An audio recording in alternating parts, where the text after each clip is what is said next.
The Rafah crossing is the only border crossing from Gaza which doesn't enter into Israel, and for much of the war, Israeli authorities have not only been in control of the crossing itself, but the broader area inside Gaza, including the city of Rafah, which has now been all but razed to the ground.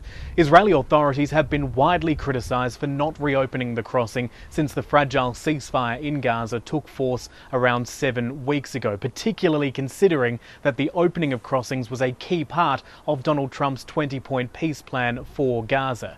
But Israel says it now will open the crossing in coming days, with a very significant caveat. It's only in one direction, for Palestinians wanting to leave the Strip and enter into Egypt. There is no mention of extra aid coming in through there. There is also no mention of Palestinians wanting to return to Gaza being able to travel through there. Now, this has angered Egyptian authorities, a source saying that Egypt was not aware of these plans. It was not part of any sort of coordinated effort to draft up these sort of plans, and Egypt will only back the reopening of the Rafah crossing if it is in both directions, not just one way out of Gaza. For its part, the Israeli government says it is not prepared to shift its stance just yet. Hamas has not fulfilled their side of the ceasefire. We are waiting for the release of our 2 remaining deceased hostages that are still in captivity. On that issue, Hamas and the Palestinian Islamic Jihad group said they had found another body in Gaza's north, handing that over to the Red Cross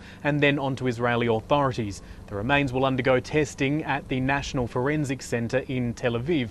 More remains were taken there for identification yesterday, but it was revealed they did not belong to either of the remaining dead hostages, one an Israeli, the other a Thai national abducted on October 7, 2023. Meanwhile, amidst heightened tensions between Israel and Lebanon, as Israel continues to launch strikes inside Lebanese territory against claimed Hezbollah targets, despite a ceasefire being enforced there for more than a year, civilian officials from the Lebanese and the Israeli governments have met on the border in the first step, what's being seen as the first step to expanded talks between the two long-time enemies. Now, the US has been pushing for this for some time, really ever since that ceasefire came into force last November, but whether it will actually yield any sort of results, that's still likely to be a long way off.